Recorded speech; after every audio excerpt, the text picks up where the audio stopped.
Hello दोस्तों, welcome to my channel. दोस्तों, आज मैं आपको बताऊंगा कि दशकों बाद भी भारत क्यों गरीब है। ऐसा क्यों है कि भारत को आज़ादी मिले 60 साल से ज़्यादा बीत चुके हैं, तब भी भारत के ज़्यादातर लोग गरीब हैं। ज़्यादातर भारतीय लोग ज़िंदगी भर जी तोड़ मेहनत करने के बावजूद हमेशा आर्थिक तंगी से क्यों जूझते रहते हैं। आखिर क्यों जब उन्हें पैसे की बेहद ज़्यादा ज़रूरत होती है तब ज़िंदगी भर मेहनत मजदूरी करने के बावजूद उन्हें कर्ज लेना पड़ता है। आखिर क्यों अमीर और अमीर होता जा रहा है और गरीब होता जा रहा है। आखिर क्यों आम आदमी अपनी छोटी छोटी मामूली सी ज़रूरतों को पूरा करने के लिए बहुत परेशानी महसूस करता है। आखिर क्यों जिस गति से महंगाई बढ़ती जा रही है उसी गति से आम आदमी की इनकम क्यों नहीं बढ़ रही है। आखिरकार क्यों एक व्यक्ति किसी वस्तु को खरीदने के लिए दिन रात मेहनत करके पैसे इकट्ठे करता है लेकिन फिर भी वह उस वस्तु को कभी खरीद नहीं पाता जिसके लिए उसने दिन रात जी तोड़ मेहनत करके पैसा इकट्ठा किया होता है। इन सभी बातों का सिर्फ एक ही जवाब है कि वो फाइनेंशियली लिटरेट नहीं है, उन्हें फाइनेंशियल लिटरेसी की कमी है। अगर एक भिखारी भी फाइनेंशियल लिटरेसी समझ जाए तो वह भी अमीर बन सकता है, फिर पढ़े लिखे समझदार लोग गरीब कैसे रह सकते हैं। यदि आप इस बात को समझ लें कि आपका पैसा कैसे काम करता है तो आपको अमीर होने से कोई नहीं रोक सकता, क्योंकि तब तक आप पैसे के लिए काम नहीं करेंगे बल्कि पैसा आपके लिए काम करेगा। आप पैसे के लिए नौकरी नहीं करेंगे बल्कि पैसा आपके लिए नौकरी करेगा। आप पैसे के लिए बिजनेस नहीं करेंगे बल्कि पैसा आपके लिए बिजनेस करेगा। लेकिन एक ऐसा केवल तभी हो सकता है जब आप ये समझ पाएँ कि पैसा वास्तव में काम कैसे करता है, और पैसे से काम करने के तरीके को समझना फाइनेंशियली लिटरेसी कहलाता है। आप चाहे जितने भी टैलेंटेड क्यों ना हो या किसी मल्टीनेशनल कंपनी में चाहे कितनी ही हाई सैलरी में जॉब क्यों ना कर रहे हों, या आपका स्वयं का चाहे कितना ही बड़ा वेल एस्टेब्लिश्ड बिजनेस क्यों ना हो, अगर आप फाइनेंशियली लिटरेट नहीं हैं तो आप कभी भी फाइनेंशियल फ्रीडम प्राप्त नहीं कर सकते। आपका फ्यूचर कभी भी फाइनेंशियल सिक्योर नहीं हो सकता। आपको हमेशा पैसे के लिए काम करना पड़ेगा, क्योंकि कभी भी पैसा आपके लिए काम नहीं करेगा। क्योंकि आप उसे इन्वेस्ट नहीं किए हैं।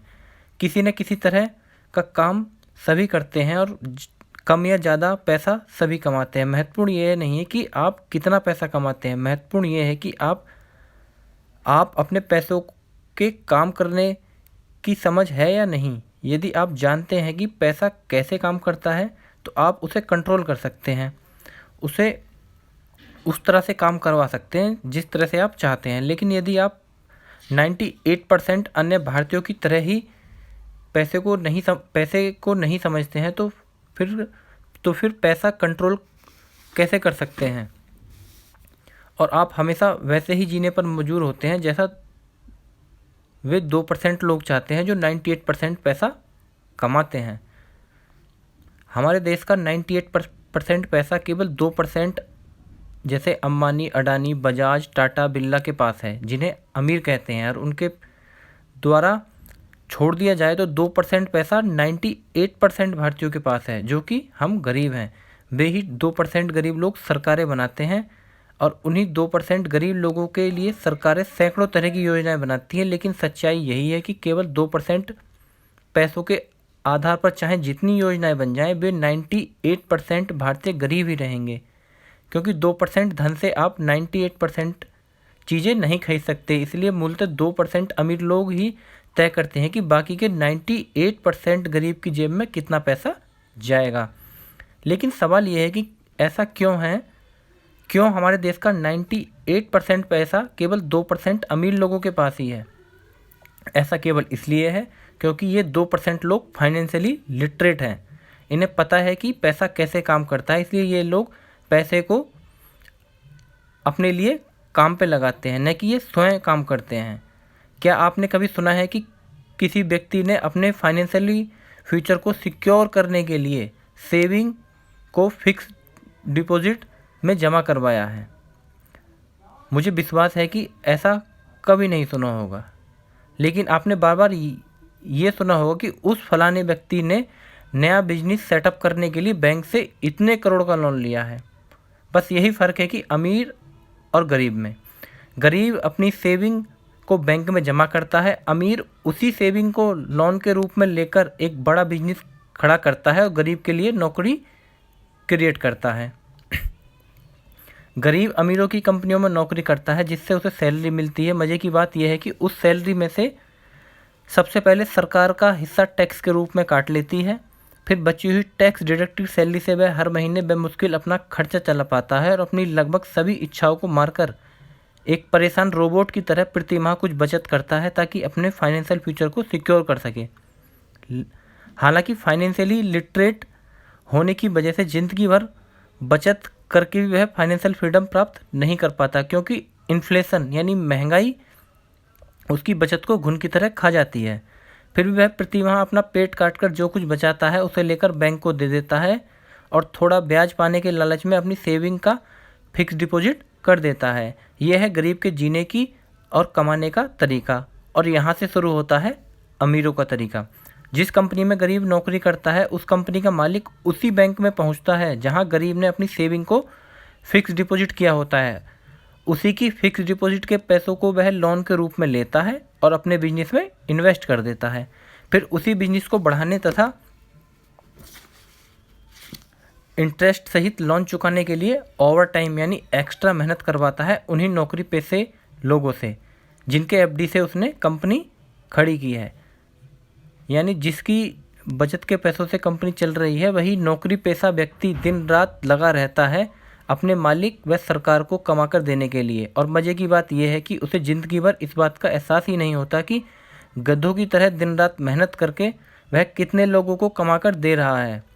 बात यहीं ख़त्म नहीं होती। नौकरी पेशा लोगों को जो सैलरी मिलती है उसमें से सरकार टैक्स के रूप में अपना हिस्सा पहले काट लेती है, लेकिन एक बिजनेस करने वाला व्यक्ति जो कि स्वयं नौकरी पेशा लोगों की बचत को लोन के रूप में लेकर अपनी कंपनी चला रहा है वह अपना टैक्स सबसे अंत में पे करता है, क्योंकि किसी भी कंपनी का बैलेंस शीट साल के अंत में बनता है और कंपनी के मालिक द्वारा बिजनेस के नाम पर किए गए सभी तरह के ऐश मौज के खर्चे काटने के बाद जो बचता है उस पर बनने वाला टैक्स पे किया जाता है। यानी अमीर सभी तरह के सुख भोगने के बाद जो बचता है उस पर टैक्स पे करता है, जबकि नौकरी पेशा गरीब टैक्स पे पहले ही कर देता है, जो बचता है उससे अपनी ज़िंदगी चलाता है। यही फ़र्क है कि अमीर और गरीब दोनों अलग अलग क्यों हैं। अमीर जानता है कि उसे अपना बिजनेस करने के लिए पैसा कहाँ से और कैसे मिलेगा, इसलिए वह अमीर है। गरीब नहीं जानता कि वास्तव में उसकी सेविंग का उपयोग करते हुए किसी तरह से लोग अपना बिजनेस सेटअप करते हैं और उन्हीं के मालिक बन जाते हैं, इसलिए वह गरीब हैं। इसका मतलब ये नहीं कि किसी की नौकरी करना गलत है या नौकरी नहीं करना चाहिए। इस डिस्कशन का सारांश केवल इतना है कि इस बात को समझना चाहिए कि पैसा कैसे काम करता है, क्योंकि जिस तरह से पैसा अमीरों के लिए काम करता है उसी तरह से वह गरीबों के लिए भी काम कर सकता है। यदि आप जानते हैं कि आप अपनी जिस सेविंग को बैंक से 7 से 9% सालाना का इंटरेस्ट प्राप्त करने के लिए एफडी कर रहे हैं, उसी पैसे को किसी कंपनी का मालिक उसी बैंक से 12 से 15% सालाना ब्याज दर पर लोन ले लेता है, तो इसका सीधा सा मतलब यही है कि आपके पैसे से कम बैंक प्रति वर्ष 3 से 6% सालाना कमा रहा है, जबकि आपका बैंक आपके पैसे से सालाना 6% कमा लेता है। तो आप स्वयं ऐसा क्यों नहीं कर सकते? आप स्वयं stock market, debentures, bond, mutual fund के माध्यम से किसी भी कंपनी में इन्वेस्ट कर सकते हैं जहां से आपको आसानी से 15% तक का ब्याज मिल सकता है। अमीर केवल इसलिए अमीर है क्योंकि वह रिस्क लेने से नहीं डरता। सफल होना है तो रिस्क लेना पड़ेगा और बिजनेस में इन्वेस्ट करता है। यहाँ तक कि बिजनेस में इन्वेस्ट करने के लिए भारी भरकम रकम की ज़रूरत पड़ती है और जिसके लिए बैंक से कर्ज लेता है, जबकि गरीब रिस्क लेने से डरता है, इसलिए सिक्योरिटी खोजता है और सिक्योरिटी के रूप में उसे सबसे सुरक्षित बैंक ही लगता है, इसलिए वह बचत करता है और बैंक में जमा करता है, जिसके बदले बैंक उसे अधिकतम 9% सालाना का इंटरेस्ट रिटर्न देता है, जबकि हमारे देश की महंगाई दर ही लगभग 10% है। यानी यदि आप 100 रुपये को 9% सालाना की दर से बैंक में एफडी करवाते हैं तो 1 साल बाद आपको कुल 109 रुपये प्राप्त होंगे, लेकिन हमारे देश की एक्चुअल महंगाई दर लगभग 10% है। इसलिए जो सामान खरीदने के लिए आज आपको 100 रुपये देने पड़ते हैं, एग्जैक्टली 1 साल बाद उसे खरीदने के लिए आपको 110 रुपये देने होंगे। इसलिए भले ही आपको लगता हो कि 9% सालाना की ब्याज दर से आपने एक साल में 100 रुपये से 9 रुपये कमा लिए हों, लेकिन वास्तव में आपने पैसे को बैंक में एफडी करके अपना 1 रुपया घटा लिया है। यानी इनडायरेक्टली बैंक ने आपके पैसों को 1 साल तक अपने पास रखने के लिए आपसे 1 रुपया वसूल किया है, जबकि आपके ही पैसे को किसी बिजनेसमैन को लोन पर देकर उससे कम से कम 12% सालाना वसूल लिया। इस तरह से आपको 9% ब्याज देने के बाद बैंक ने 3% कमा लिया। यही है फाइनेंशियल लिटरेसी, क्योंकि आपके ही पैसे पर आपने एक साल में इनडायरेक्टली 1% इंटरेस्ट चुकाया और उन्हीं पैसों पर आपके बैंक ने 4% इंटरेस्ट कमाया। आपकी सेविंग का पैसा किस तरह से काम करता है, किस तरह से बैंक जैसे फाइनेंशियली इंस्टीट्यूशन व लोन लेने वाले बिजनेसमैन के लिए इनकम का साधन बनता है, और किस तरह से आप अपनी सेविंग को उचित फाइनेंशियल इंस्ट्रूमेंट में इन्वेस्ट करके ज़्यादा से ज़्यादा रिटर्न प्राप्त कर सकते हैं, इन बातों को समझना ही फाइनेंशियली लिटरेसी कहलाता है। क्योंकि यदि आप फाइनेंशियली लिटरेट नहीं होंगे तो आप गरीब ही रह जाएंगे, और यदि आप स्वयं को अमीर और सक्षम मानते हैं तो विश्वास कीजिए आप जल्दी ही अमीर हो जाएंगे। इसलिए यदि सचमुच फाइनेंशियली सिक्योर और फाइनेंशियली फ्रीडम होना चाहते हैं तो आपको फाइनेंशियली लिटरेट होना पड़ेगा और समझना पड़ेगा कि पैसा कैसे काम करता है। तो दोस्तों, ऐसे ही इंटरेस्टिंग वीडियो के लिए चैनल को सब्सक्राइब करें।